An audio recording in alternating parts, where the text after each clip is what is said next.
I've had people like come and say, "Hey, I'm thinking about starting a business. Will you have coffee with me?" I'd much rather have somebody say, "Hey, Eric, I just started a business and I need to have coffee. I got some freaking questions." No kidding. Right? Yeah. You know what I'm saying? Yeah. Their chances are 100% more of being successful than somebody that's just thinking about it.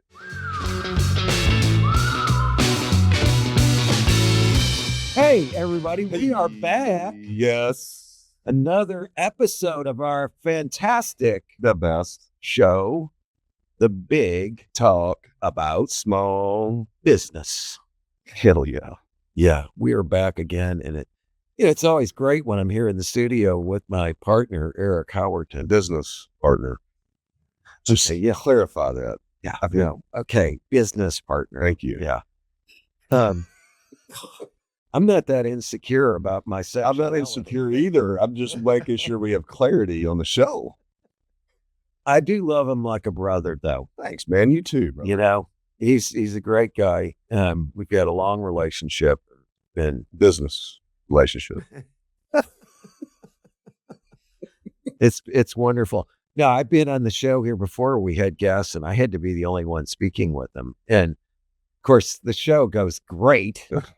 I don't have without me, Eric, like arguing with me publicly or shaming me.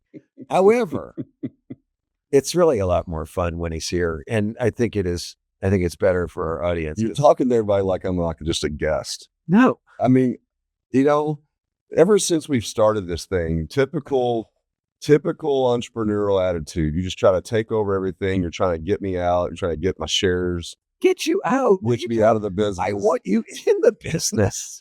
Okay? I don't want to be here by myself talking with people like Mason. You're trying to take all our sponsorship money for yourself is what you're trying to do. It's our sponsorship money is crazy good.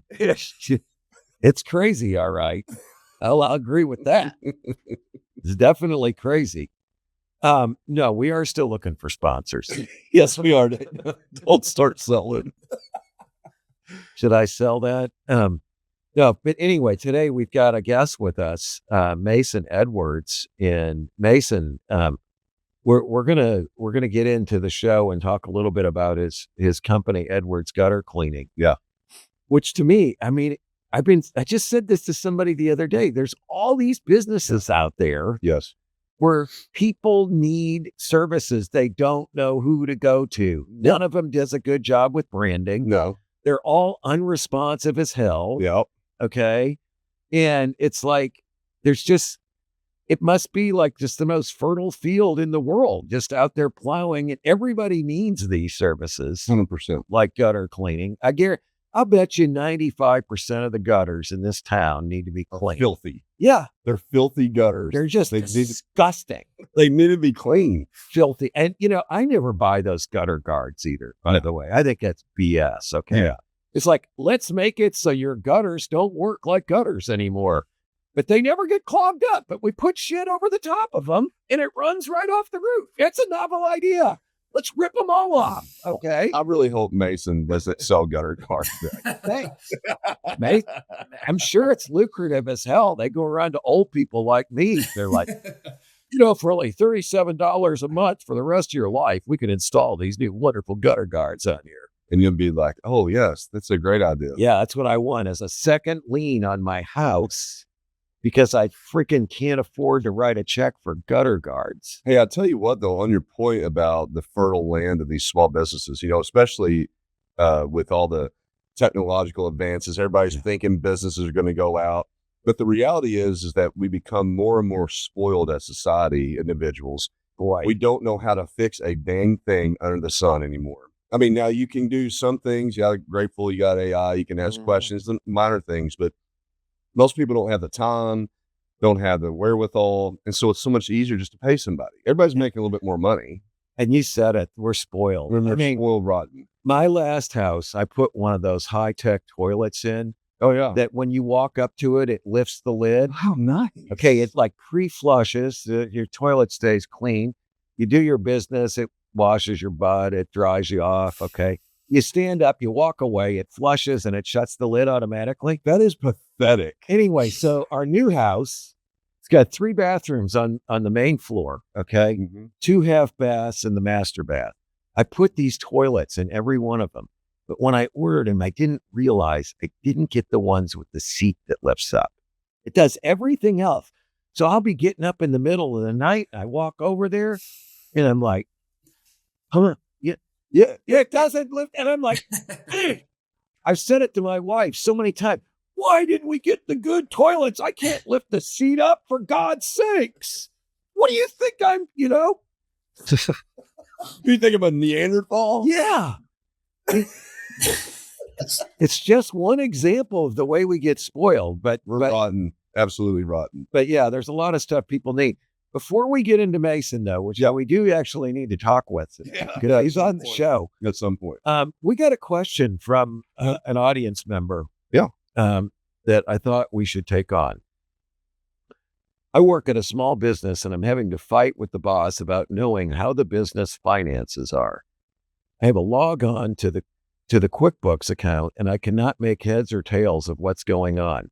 What is some advice that you could lend me to help me in talking with them, or what need to do? I think what I need to do, to make sure the company is not going under.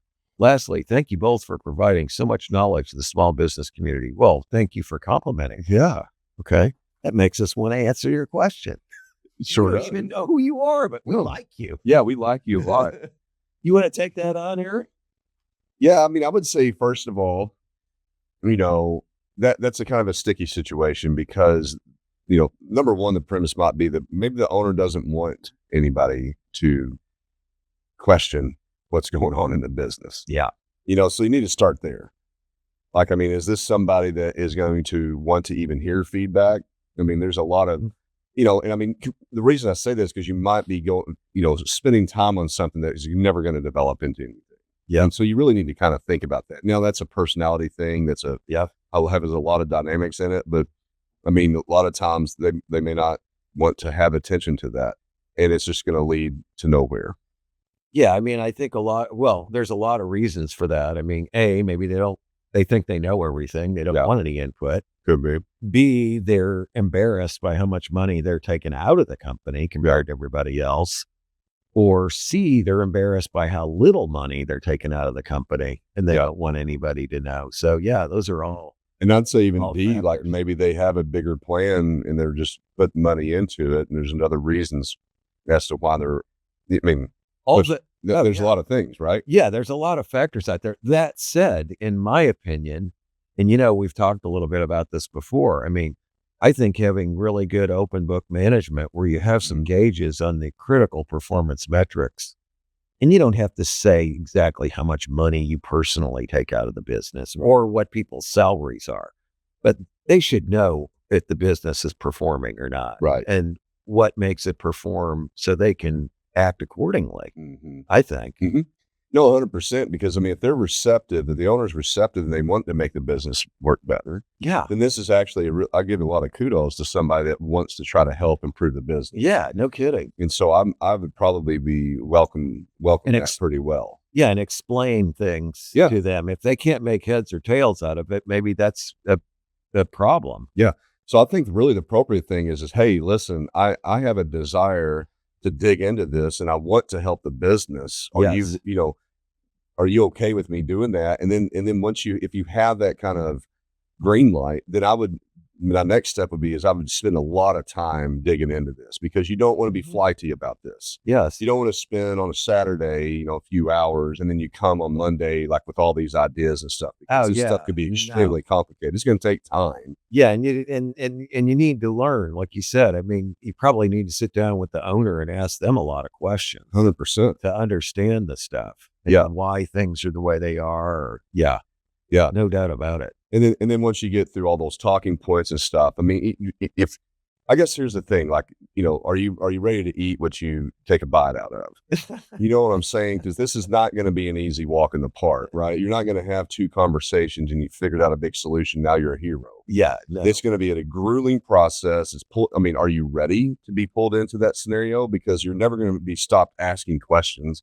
And if you get more ownership of that, then you're going to be into a finance world that just know what you're getting yourself into. Know what door what check are you really wanting to write on this puppy?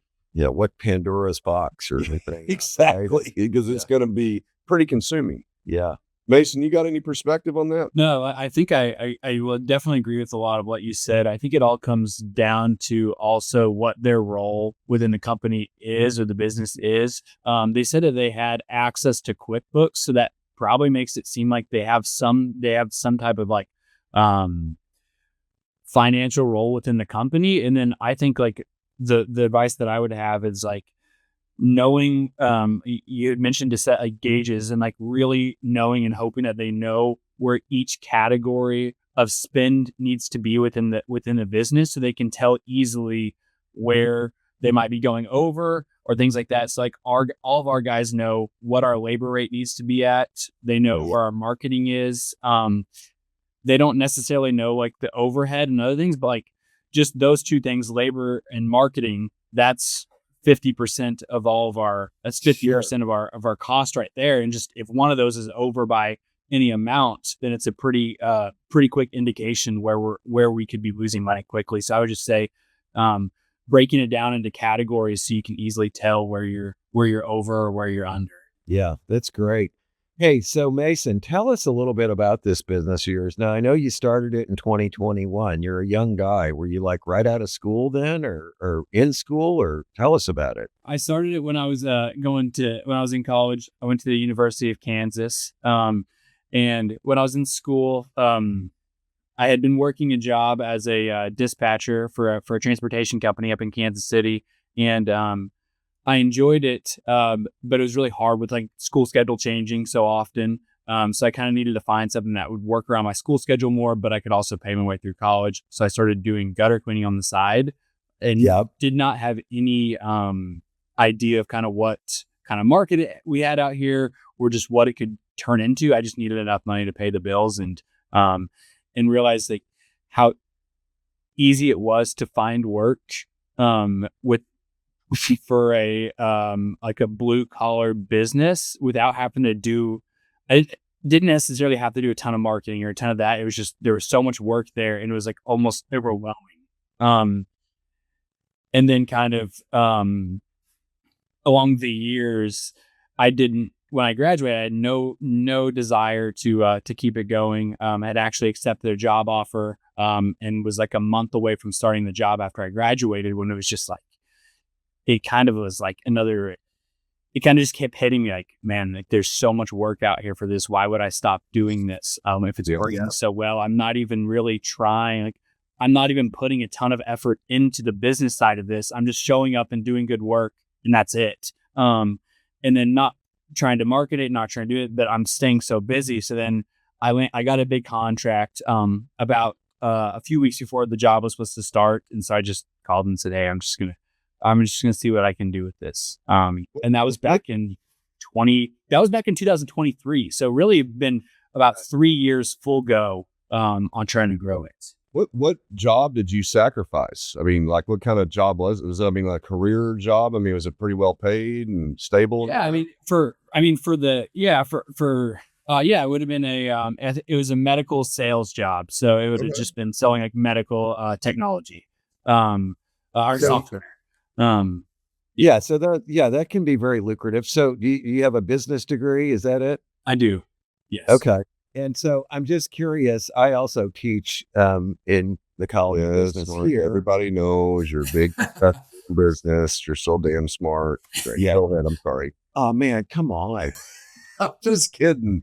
I'm kidding. Actually, I'm not a big professor. I'm pretty low level in the hierarchy, but nevertheless. So what did your mom and dad think of that though? I mean, did they feel like, oh, we got this, wanted Mason to go get his degree so he can have a better life than we have or whatever. And then he gets a good job. Yeah, he gets a great job offer. And then the guy's cleaning gutters. What's wrong? What, did they do that to you or not? No, actually my parents were like really encouraging me keep doing the business. Like all my parents and friends, my parents both owned a small business. So kind of like that was kind of, I feel like almost ingrained as me, like in the young child, like, hey, like if you want to do this, the opportunity's there. Like you can do really whatever you want. And so they both, my dad growing up is like, there's nothing better than working for yourself. And so they were obviously like, I was more scared from the risk side of things. Like, hey, what if it doesn't work out? But they were like, just do it. And if it doesn't, then you can go get a job. Well, I mean, the good thing about your business, at least at that point in time, what's the real risk? I mean, doesn't take a lot of equipment, right, to do. And so you have a whole lot of commitment there. Now, you decided to grow this business, though. Yes. What made you decide that, and where is it now? So I was just, basically like, I know that I personally do not want to be up on roofs for the rest of my life. That's where I was kind of like, I don't want to be the one out there doing it. Nothing against that. Our guys are amazing, but I know that when I'm 50 years old, that's not where I want to be.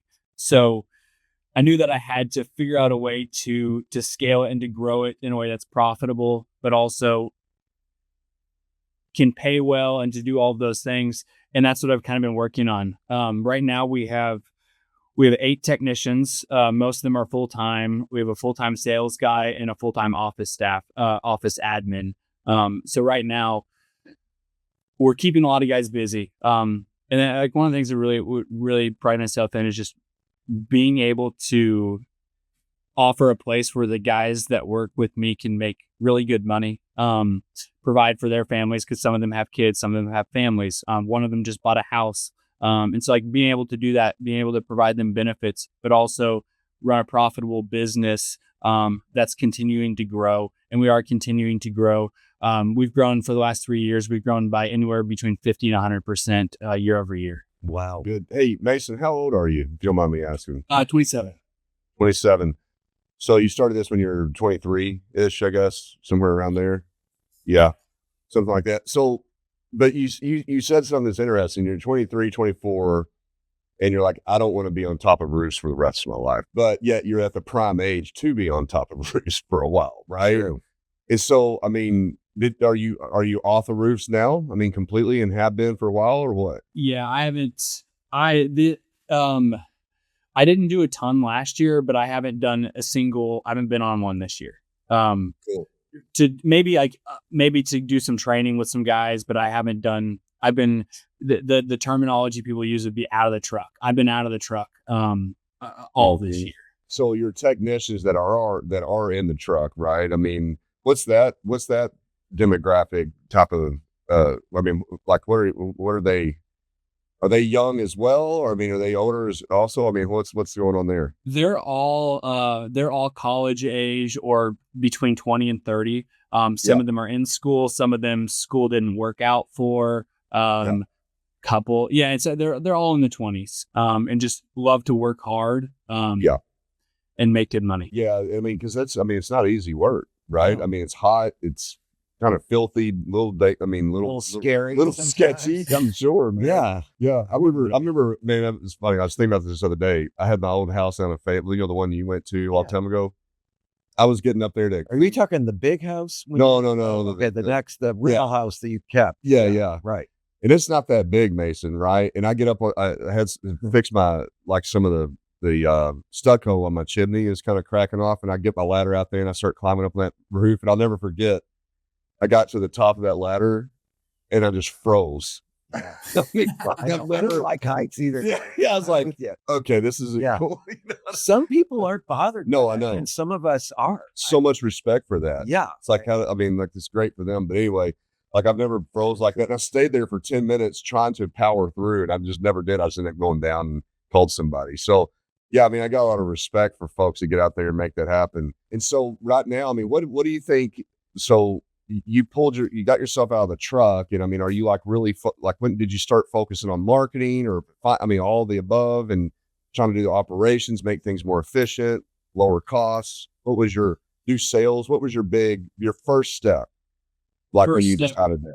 What I've been like really trying to work on this year is trying to retain customers better, and working on selling like plans. That's the big kind of term. That's the big thing right now. It's like reoccurring work, because truly the business isn't worth anything if next year, if I wasn't here and we don't have anything on contracts. So that's what I've been working on this year's building contracts, building service plans. So we know, hey, next year we're going to have, before we even go into the year, we already have X amount of money already on the schedule. And then every customer that comes in, we know that we're going to sell a plan to a percentage of them, and just kind of starting to grow it, rather than having to, like in the last few years, it's like we're hunting so much.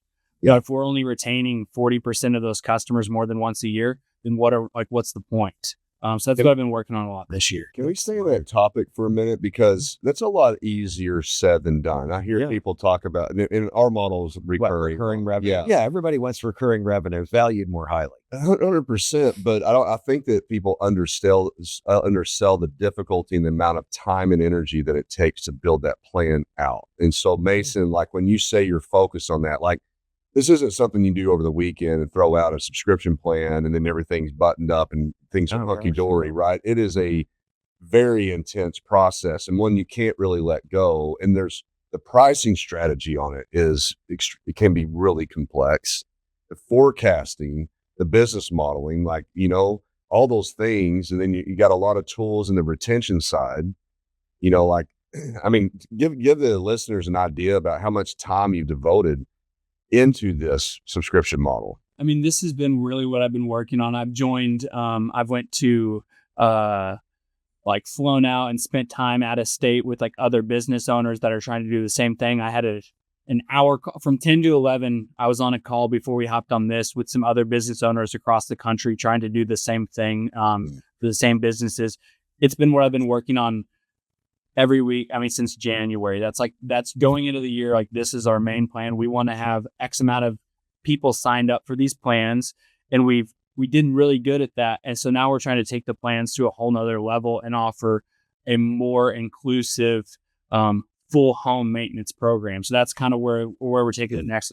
Doing well with selling gutter cleaning plans or window cleaning plans. Now we want to sell like a full home maintenance plan, and that's kind of where we're going next. So you're broadening beyond the gutters. Then you mentioned a little bit, yes, but like I don't want to get too far like out of our lane. Like, we're not electricians, we're not plumbers, we're not handymen. So we don't want to get too far out of the lane. But there's a few things maybe we can do here and there to help give everyone that we work for a better experience. Do you have a branding problem with that though? I mean, you're Edwards Gutter Cleaning, right? Yeah, it kind of defines what you do. I might have struck a nerve with you. What's your thought process? For sure. I've went back and forth about changing. I wish I wouldn't have named it after myself. I wish I wouldn't have. Why? I just, from what I've seen is like, and I guess all the advice that I've been given is like businesses, because I mean, I don't necessarily have any desire to sell it now, but I would like to build a business that's worth something. And when you have the owner's name in it, I've seen that it kind of can affect it a little bit. And then it can just affect the brand and everything like that. I don't know if it's the biggest issue, but there's that. And then, gutter cleaning is in the name. We're trying to scale up the window cleaning side of things right now. We also do a ton of power washing, and we also do a ton of Christmas lights. So those are three things. I went back and forth about changing the name, but right now the gutter cleaning being in the name helps us so much. So we've kind of, I think eventually I will change the name, but for right now, we're not going to. I would make a suggestion that you look into. I mean, you could have Edwards window washing and Edwards power washing as well, and just put it all underneath Edwards Home Services. Mm-hmm. And so then you've got all of them, and you can market any one of them. They're all just DBAs. Okay. I mean, so it's not either or in my mind, but I do think Eric brought up a really good point there. I encourage my students when they're starting these kinds of businesses to think about that. You know, do I want to put myself, like, for example, here, everybody names themselves Razorback, Hog, something. Okay. It's like the whole world doesn't necessarily know that. If you want to be national, like if you were Jayhawks window washing or whatever, because you're a KU guy, and you Jayhawks fans are insane and rabid. It, and that's true, Mason. No, it would define though. Yeah. It like maybe you would. Yeah, it's limiting. So, I mean, but I think that, I don't know, not that you're asking, I mean, but interesting dialogue, because I do think it's one of those things like that doesn't have really a very specific or, absolute answer to the question. But in my mind, I immediately think, is gutter cleaning, like when I look at those sectors, power washing, gutter cleaning, Christmas lights, and window washing, what's the competition set out there? Because if you lead with gutter cleaning and it's an easy upsell, right? Yeah. And so if you're sitting there in a market that has very low competition, and then even like kind of as you scale out to other areas, if you led with gutter cleaning, that's where you're going to get most of the leads. I think you're right. Calls, and then you're upselling when you're there, and then you kind of sneak all that other stuff on the back end. That other stuff, there's a lot more competition than there is gutter cleaning. I mean, I'm constantly getting hit up by people who want to do Christmas lights or whatever. Aren't you? Yeah. And I see a lot of I see power. Anybody can, like, it's almost like the easy entry to the market. You're right on. What do you think, man? I totally agree with what you both said. And I think that's exactly why I haven't changed the name yet, because we are dominating everything gutter cleaning. And then it's our job to upsell on window cleaning or those types of things. But I agree, there's so many people entering the market. There's so many new window cleaners entering the market. There's so many new power washing companies all over. There's not a lot of gutter cleaning companies. So that brand is gutter cleaning. And so that's the reason I haven't changed it. I mean, so really, because we're doing so well with that. Yeah.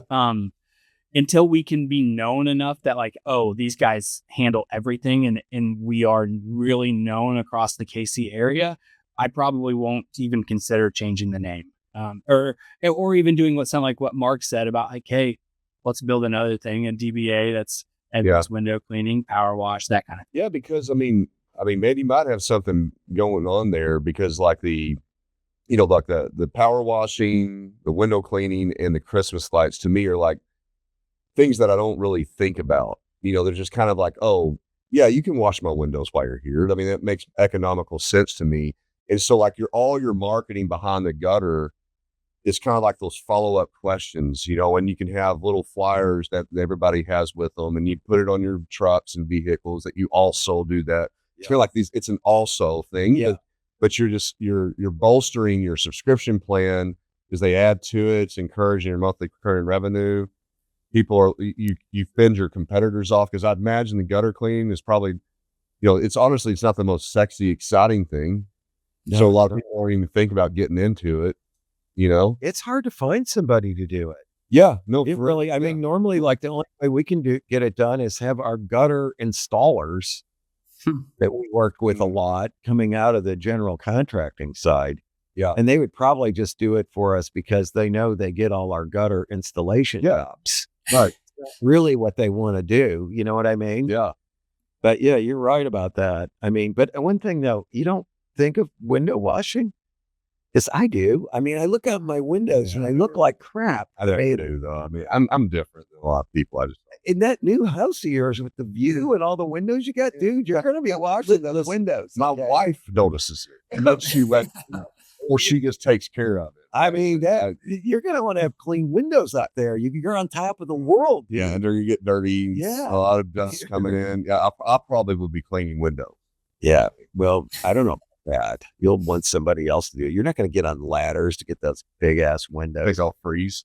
Yeah, maybe. I don't know. But so anyway, Mason, though, back on your business now. Okay, where are you going to go with this thing? What it's going to take to really ramp it up to a significant scale? And that's one question. And secondly, how do you keep good people working in a business like yours when really I could go in the gutter cleaning business today?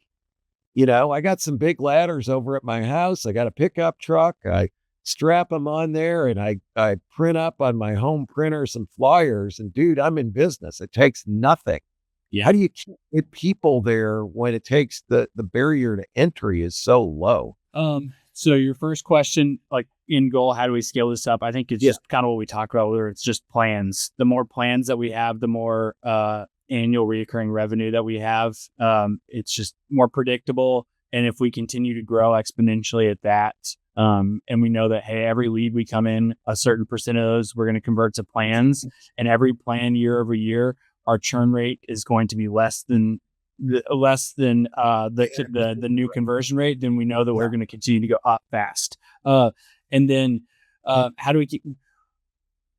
We pay our guys better than anyone in the area. We have better guys. I mean, all of our technicians, I can say that I'm so proud of our team. Like every single one of them is going to be at or better, a higher caliber than maybe a random person saying, hey, I'm going to go start this on my own. Our team is so great. We pay our guys really well, and they've stuck around. I mean, we've had, since I started, two of the guys that, I mean, my first ever hire, both my two first ever hires still here.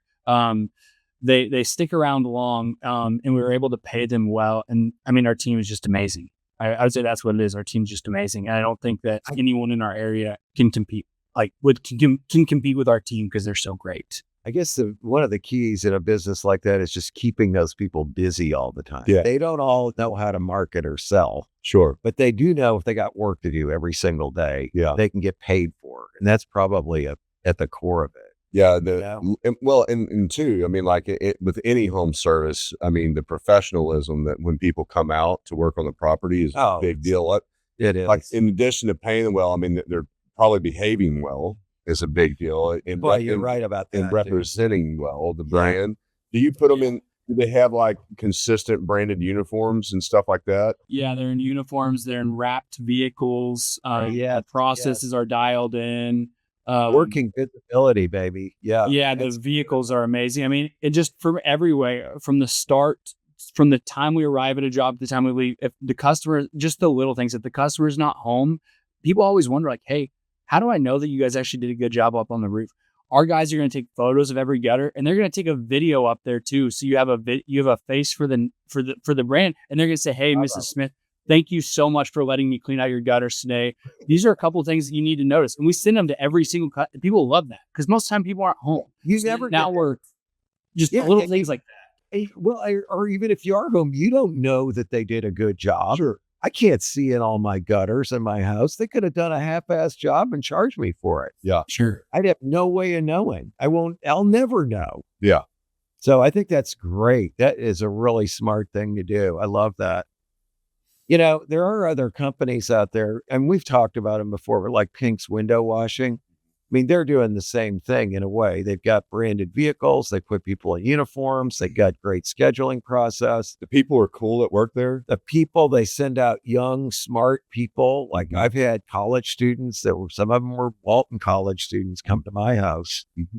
And I've had them do multiple houses. We were outside the other day talking in the back of the studio. Yeah. The Pinks guys come by to watch some windows of the building. Yeah. And one of the dudes is like, hey, I know you. And they're like, yeah, you just did my, and like, oh yeah. You know, a commercial at my house. Yeah. They remembered you and everything. Right. That was really cool. But having those kind of people, like, you know, and they are having tremendous success with that model. Mm-hmm. Now they're franchising. Have you thought about that at all? Yeah, it's not anywhere like on the near future, but, yeah, Pink's is like, they have an amazing brand. Like their marketing is amazing. They're just a very memorable brand. Like what they're doing is so cool. And like, there's a lot like that I learned from just watching them from a distance. And like, as far as like us franchising, like not right now, like that's not like on the mind, but at the same time, like everything that right now that we're building and the systems we're putting into place is for the purpose of, hey, whatever I want to do down the line is a possibility. So like right now, that's not something we're thinking about, but building it and scaling it in a way that could support something like that is kind of like always top of mind. So you're saying that as you think about like your recurring model, your pricing, you're thinking about the videos that your team takes, your branding, all this stuff in your brain, you're building systemized processes that will allow you that you can scale that out in case you ever want to make that decision. Like everything's yeah. very poorly. That's smart. Yeah.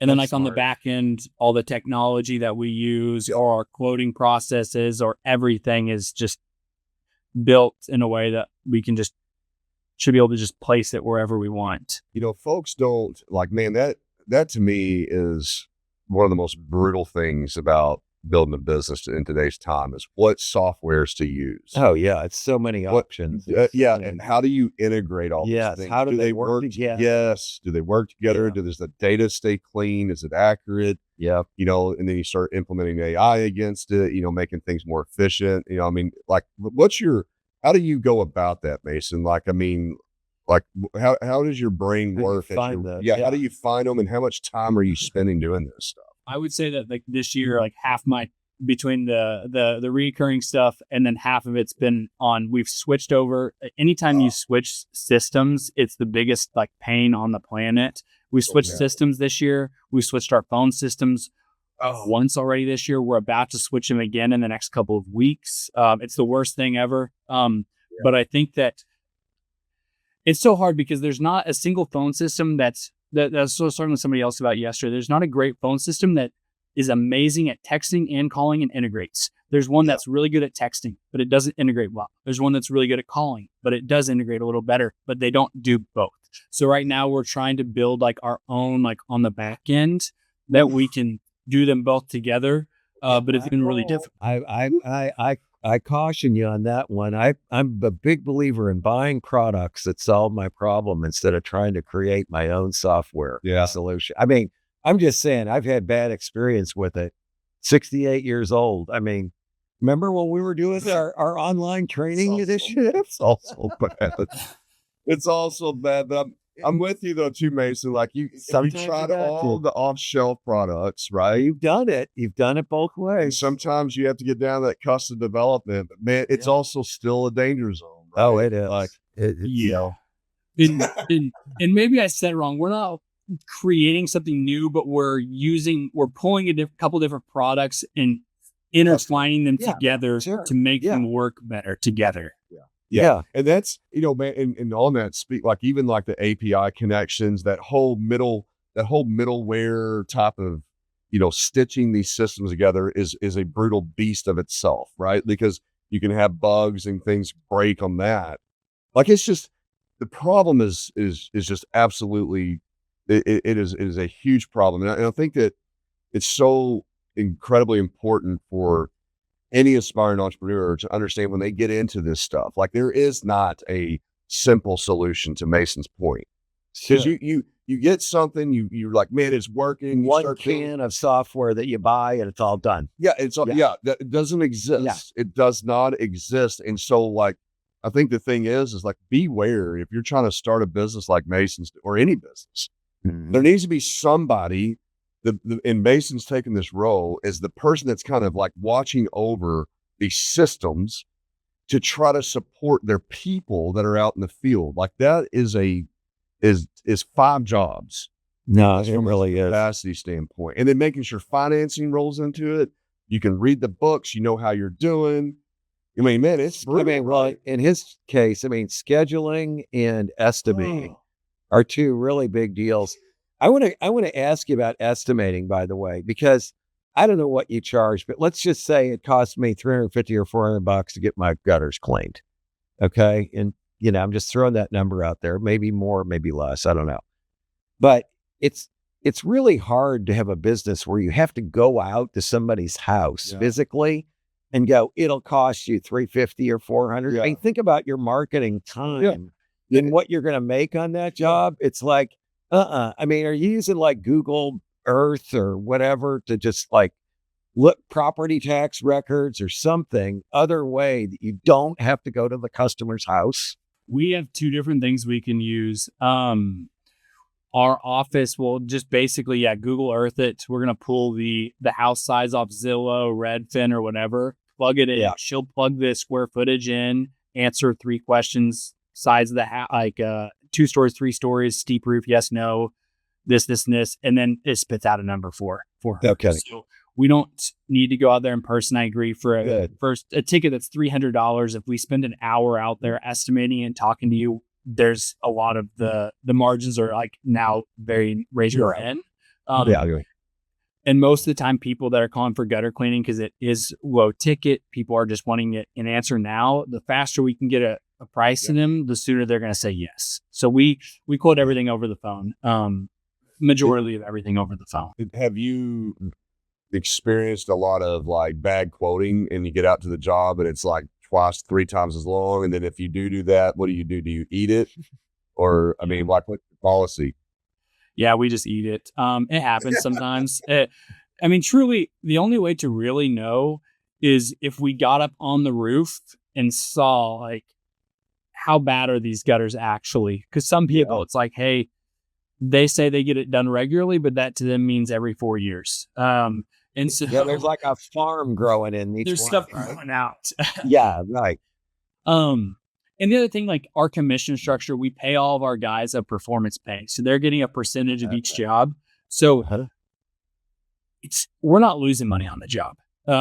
They might make less on the job. And that's kind of like, I guess like, hey, it looks bad on us. But for every job that takes way longer than this is as expected, we have 4 more that they finish really efficiently and we finish faster than expected. So it all evens out. Yeah, that's good. I appreciate that philosophy because, man, this again goes back into professional managers versus entrepreneurs, right? If you are a professional manager, you've been trained in big corporate life and you try to start a business, the first thing they're going to do is, you can't, they would go out to and say, we cannot do this job because you just ate up my margin. So therefore I have to reject you as a customer. I tell you, that's so true. But as an entrepreneur, no, dude, okay, it's fine. I ate it. My bad. I learned, but I am not going to lose that customer. Listen, that is so true. I just bought 3 new cars yesterday from our buddy Matt Lewis. Yeah. Okay. So you did it. 3 new. We bought 3 new ones. Yeah. You're saying you're going to. I did. I bought 3 new ones. And anyway, so one of those vehicles, though, was advertised by the dealership. And I had a question. I saw it on the lot. And I looked it up online and I'm like, how can this price be what they're showing online? Because it had $10,000 worth of other stuff added to it at the dealership. And, it's the stuff that Eric likes, like the giant 3510s and the lift kit and all that stuff. Okay. Mm-hmm. And so anyway, I asked if that was included or how much extra it was, or if that was included. I was told that was included. Well, it turns out they actually did make a mistake on their website. And Matt Lewis told me about that and said that they honored that deal for 3 people in 1 day, which cost them a lot of money. Wow. But he said, you know what? I don't want to be that dealership that's like, well, actually, that's not the price that we put on there. That's got the extra. He goes, I just said, guys, you messed up. Yep. We got to eat it.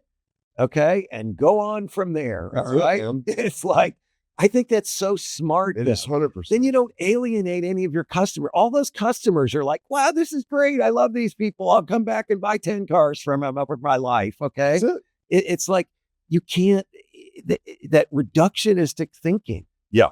Is a big problem in business education. And like you said, because it translates into corporate America real well. 100%. And in corporate, like I'm not like you should be like that in corporate America. Right? You have to be. You have to be. But Walmart's relentless about stuff like that. They have to be. But it's like every square inch of shelf real estate, we've got to maximize the return on, right? But you can't live in that and then have an idea to go out in business and then take that. That's one of those things that don't transfer well at all. It transfers well for planning, maybe, but when you get your feet on the ground, and you got to take care of a customer. That customer is your lifeline. I told people this.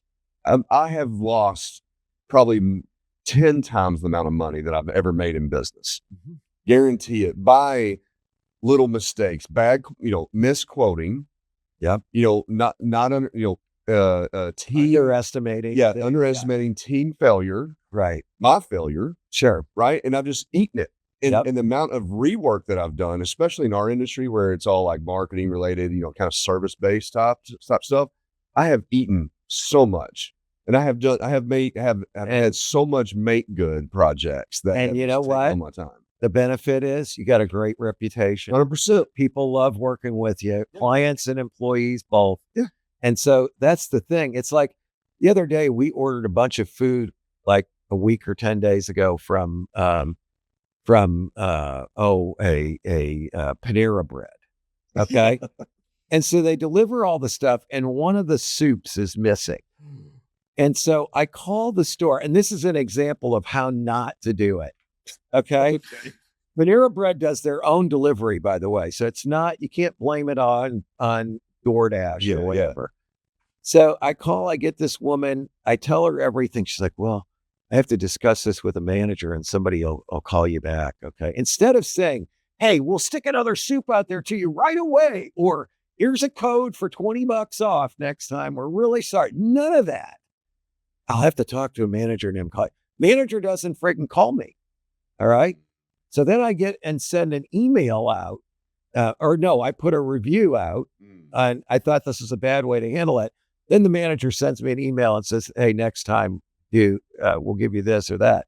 But your employees need to be empowered to understand that client or customer satisfaction is the goal. Okay. Not to throw everything back at Mason over there. Yeah. It's like, well, can you do these gutters on my garage too? Well, we didn't have them in the original quote.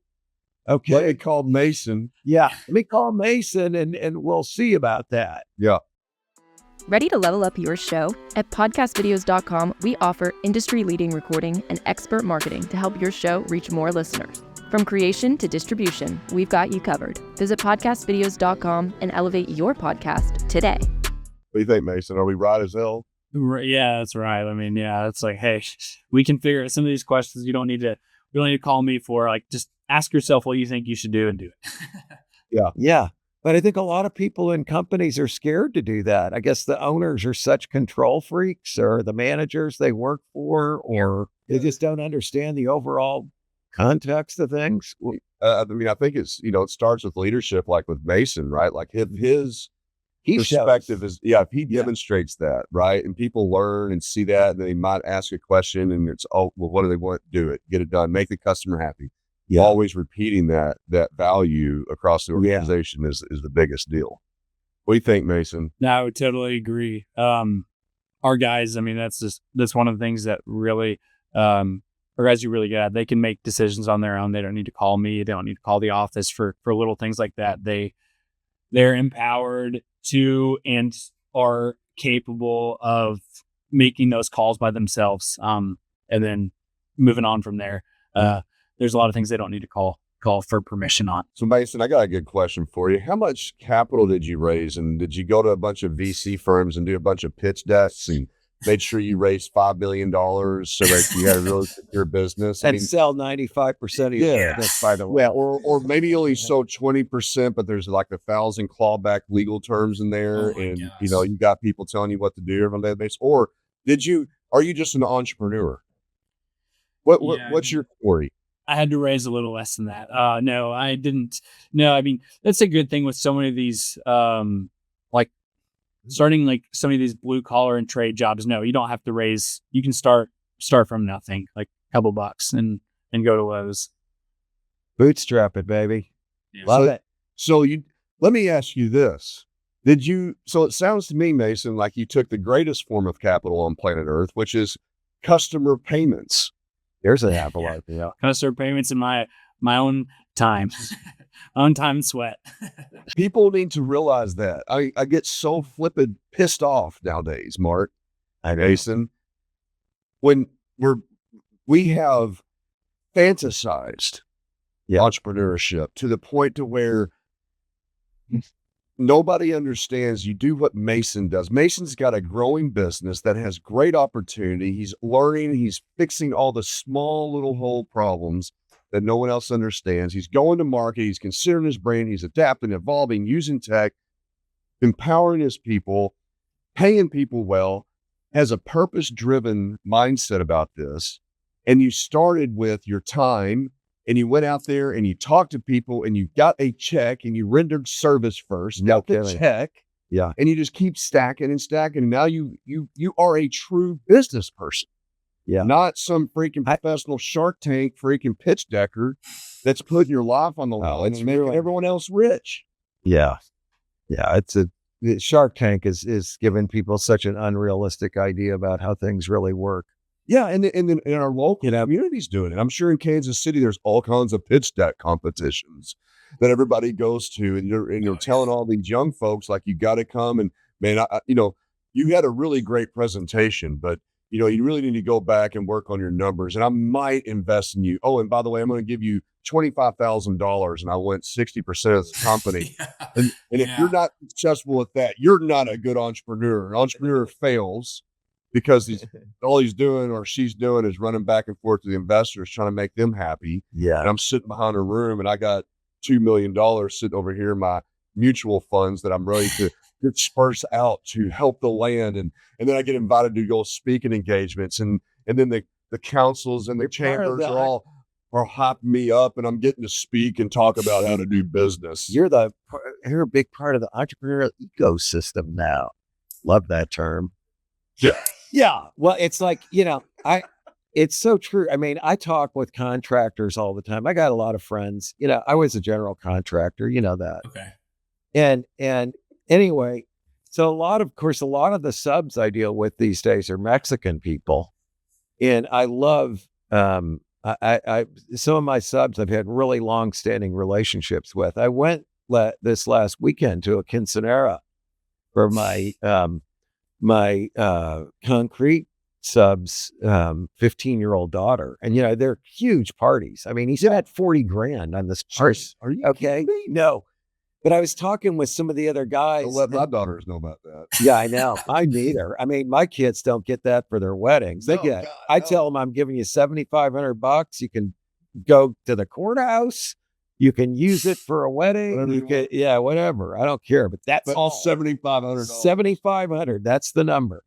But anyway, so I talked with these guys. I was talking with one guy who was a painter at my table and self-employed.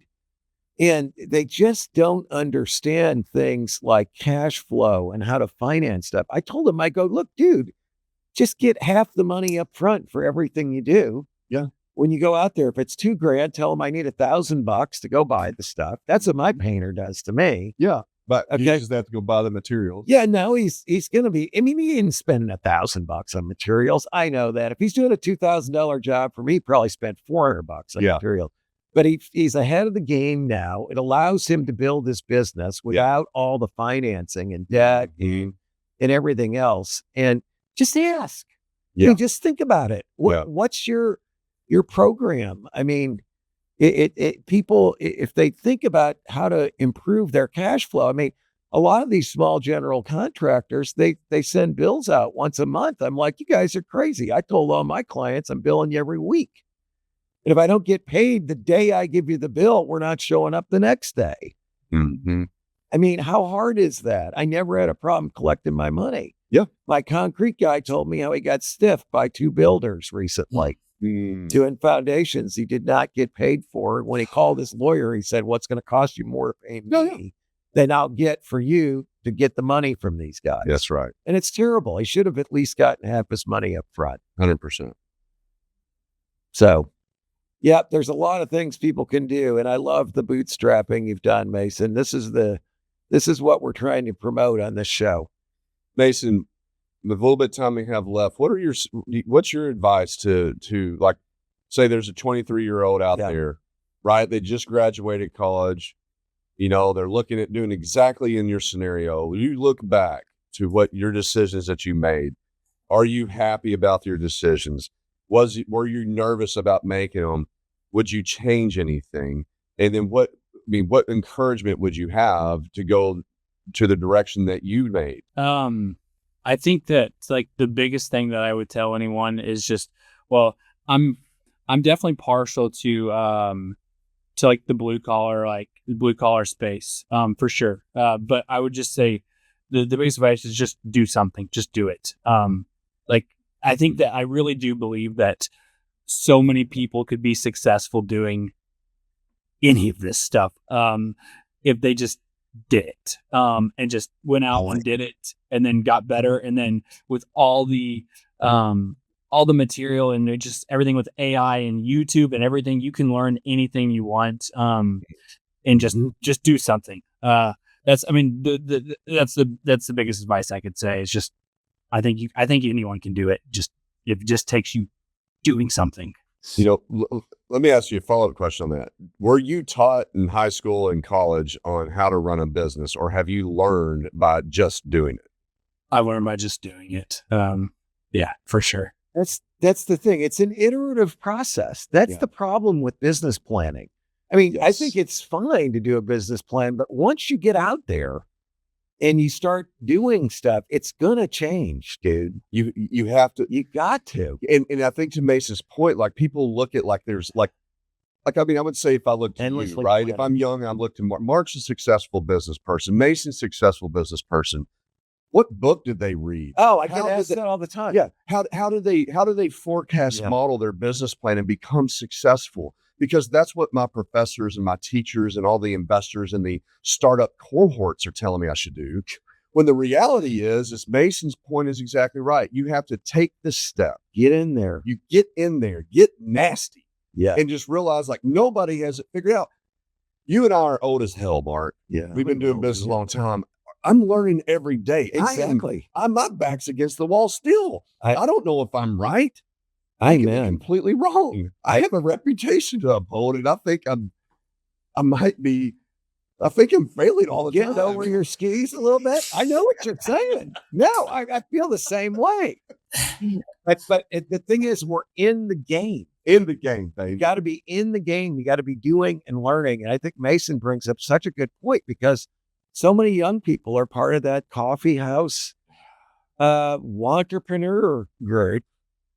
Okay. Endlessly fantasizing about tremendous success. I've had people like come and say, hey, I'm thinking about starting a business. Will you have coffee with me? I'd much rather have somebody say, hey, Eric, I just started a business and I need to have coffee. I got some freaking questions. No kidding. Right? Yeah. You know what I'm saying?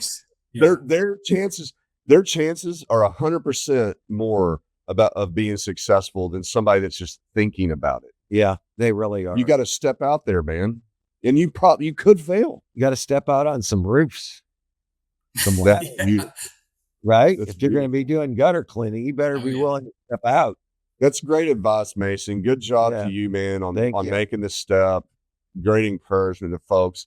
If people want to contact you, maybe they got some questions about business, they're aspiring, or hell, maybe they have a gutter they want to clean. No kidding. How do people get a hold of you? How do they get a hold of the company? The company is just edwardsguttercleaning.com, or LinkedIn is a great place to connect with me on. I'm pretty active on there. But come to Northwest Arkansas, and Eric and I will both give you your first recurring revenue contracts. Yeah. There we go. So okay. You got two of them sitting right here waiting for you, brother. Yeah, man. Yeah, they're sold, bro. Yeah. We have gutters. Good to know. You got gutters. You got lots of gutters. You got multiple houses need their gutters cleaned right now. All right. Well, listen, it's been great having you on the show. We appreciate your visiting with us today. And I hope that our listeners got something out of your success and story. That was one of the worst, closing statements I've ever heard. I mean, are you tired? What the hell? Of course I'm tired. I'm 68. I'm always tired, dude. I went to bed at like 8:30, and of course I woke up last night, like 11:30. Yeah. Then I started going, I was up at 5:30 now. You went back to bed? Yep. I went back to sleep, got up at 5:30. Why'd you have to get up at 5:30? Did you have to go to the bathroom or anything? Well, of course, but I always get up early. Mason, I don't have those problems. Do you? I mean, not yet.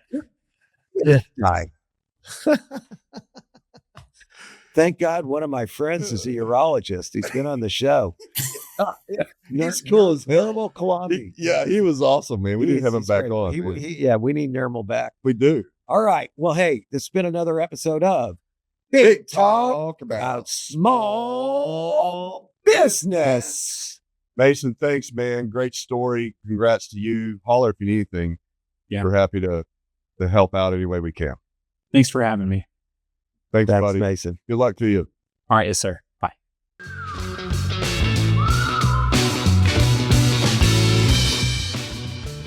Thanks for tuning into this episode of Big Talk About Small Business. If you have any questions or ideas for upcoming shows, be sure to head over to our website, www.bigtalkaboutsmallbusiness.com, and click on the Ask the Host button for the chance to have your questions answered on the show. Stay connected with us on LinkedIn at Big Talk About Small Business. And be sure to head over to our website to read articles, browse episodes, and ask questions about upcoming shows.